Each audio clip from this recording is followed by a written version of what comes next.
Hey guys, this is your friend Victor with Alarma CPA. It's awesome to see you today.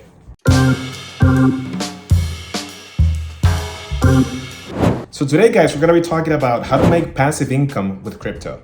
And you know that I love passive income.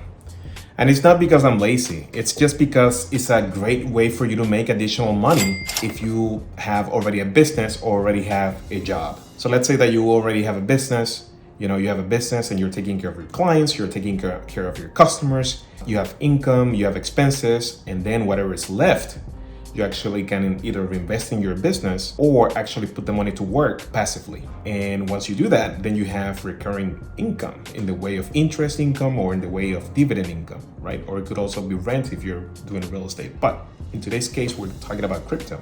And guess what, guys? Once you have income coming from your business or your job, and you have passive income coming from crypto, then you can do other things with your time, some other passions that you have, like travel, help your family, help the community. You can spend more time with the family and so forth, right?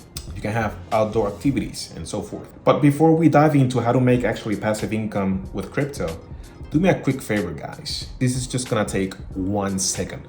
Let's throw one jab to like and another jab to subscribe, okay? So let's do it real quick. One jab to like, one jab to subscribe. If you've done that already, awesome. So you want to make passive income with crypto? Let's do it.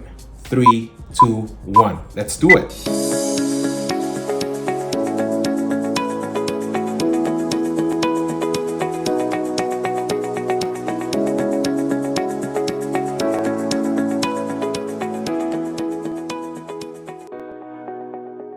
So here's the thing, guys. You actually can make passive income by investing in Bitcoin or Ethereum. That's right. You take money, you take cash, right? And buy crypto assets, and the exchanges will pay you for the investments, either on a monthly basis or on a quarterly basis, which is great. So here, guys, we're gonna be talking about 3 different ways that actually you can make passive income with crypto. Number 1, guys, Ethereum. Ether, guys, like it's also known, it's actually a great technology, right? See it as a smartphone, right? That can actually have many applications and support productivity to all these applications and all these services and all these goods and services that actually you buy, right? So see Ethereum or Ether as a great platform that supports other applications, okay? One of the most exciting things about Ether is the smart contract aspect of it. So let's say, for example, you have two parties that are agreeing in two ends for a contract to be fulfilled. So Ethereum basically is going to automate and make sure that once the parameters of the contracts are fulfilled, the payments are going to be automated and the smart contract is going to be fulfilled. And this is pretty awesome, guys, because if you really see it this way, it's going to automate many aspects in the way we conduct business. All this is going to be automatically taking place. It's going to take the manual process out of what we do in our daily lives. So enter companies like BlockFi. BlockFi actually can pay you up to 5% APY distributed on a monthly basis on Ethereum. Check this out. So let's say that you invest in BlockFi, you actually buy Ethereum. So you exchange your dollars for Ethereum. BlockFi will pay you up to 5% per year on a monthly basis on Ether. So you're gonna get back crypto assets that are going to be distributed on a monthly basis. And guess what? Once you have like 5% of your Ether coming back to you on a monthly basis, you can reinvest this Ether back into the exchange and have the compound effect of, passive income. But remember, the money that's going to come back to you, it's not going to be in US dollars, rather it's going to be on crypto asset. In this case, it's going to be Ether, which you can actually reinvest back into your fund, that actually you can reinvest back into your wallet. Companies like Coinbase will also pay you up to 5% APY if you stake in your Ether into the wallet. So that means that you already have Ether, you lend it to them, right? You lend it to Coinbase for Coinbase to do other transactions with the other investors, and Coinbase will pay you 5% back in Ether. So this is a win-win situation, guys. So guys, I want you to pay attention to this one more time. So basically, Coinbase and BlockFi actually will pay you Ether on a monthly basis for your investments. I don't know, guys, but I consider that a great way for you to make passive income, and that is just awesome. Number two, guys, Bitcoin. Bitcoin is actually a great technology, right? As we said in prior videos, guys, it's one of the most stable coins, is one of the more stable crypto assets out there in the markets, right? And it's considered actually a commodity just like gold, right? With limited amount of supply and very high demand. That's why the price fluctuates, but it's a crypto asset that is driven mainly by demand just because supply is limited. It's fixed. So Bitcoin, guys, is too volatile for it to be considered a currency. But then again, it doesn't have to be considered currency in order for it to be effective. Just like gold, it could be a great commodity. You can hold value, right? And then you can also transfer value to another end user.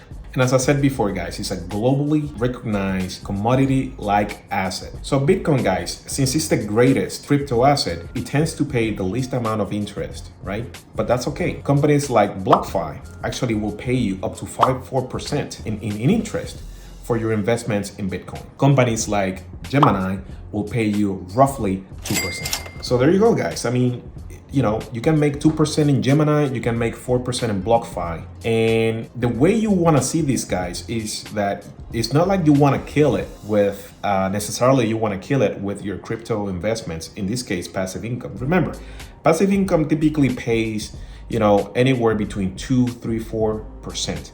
Anything greater than 4%, you know, typically it tends to be on the riskier side, but it doesn't mean that it's a bad investment, right? It means that it's a passive investment. You're making this money, in this case, you're making back your crypto assets on a monthly basis, guys. Like, think about it, right? You're taking care of your business, you have your job, and as well, you have supplemental income that is coming back to you in the way of crypto assets that actually you can invest back in the exchange through your wallet. This is a great way for you to keep investing. And number three, guys, we have stable coins. Wait. You've made it so far, so let's just go ahead and celebrate. So unlike Bitcoin and Ethereum, stable coins actually are versions of US dollars that are tokenized. So check this out, guys. Stable coins, unlike Bitcoin and Ethereum, are tokenized US dollars. So in other words, $1 equals to 1 token. That's what it is. And the main benefit, guys, is that these tokens are actually backed by the US dollar. One of the drawbacks, guys, is that these stable coins actually do not participate in the ups of the other crypto assets like Ethereum and Bitcoin. So that means that your stable coins, are stable and are paired by the US dollar. So if Bitcoin goes up and Ethereum goes up, your stable coin is just gonna get stable. And on the other side, if Bitcoin goes down and Ethereum goes down, your stable coin is just gonna get stable. And what happens is that the exchanges like Gemini, BlockFi, you name it, utilize the funds of these tokens to basically provide liquidity in their exchange, right? That's what it is. So it's a way for these exchanges to have money running through their algorithms and their systems in order for them to provide liquidity to buyers and sellers. That's what it is. So BlockFi, guys, pays around 7% for some of these stable coins. Stable coins like the USD coin and the Gemini dollar in the Gemini exchange. Gemini actually also pays around 7%. So BlockFi pays roughly 7% on their USD coin. Gemini pays roughly 7% on their Gemini dollar. So Coinbase roughly pays 4% for the USD coin counterpart. So guys, just like bonds, stocks, commodities, crypto assets has a function in your portfolio. You just have to identify what the function of these assets is in your portfolio. Are you more of a long-term investor? Are you more of a income investor? Or you want to buy the dips? You want to sell at the highs? You want to day trade, right? And so forth. In this case here, guys, we spoke about how to utilize crypto assets to make passive income and supplement income from your business or supplement from your job. So for investors that like, stability and at the same time they want to have greater return, maybe stable coins that pay anywhere between 4% to 7% is a great solution. For other people that want to have more stability in terms of like less volatility in their yield, maybe they can utilize Bitcoin. And then if you want to utilize the smart contract aspect of Ethereum as an investment and have Ethereum coming back to you on a monthly basis, then probably Ethereum is a great solution for you. So basically, guys, what I'm saying here is that you have to identify what type of investor you are in terms of crypto assets, right? And once you decide that, then test, right? See which type of investor you are, try the market, do research, and make a decision. And there you go, guys. Thank you so much for watching this video. And as always, like, subscribe, and share. And guess what? We'll see you on the next one. Cheers.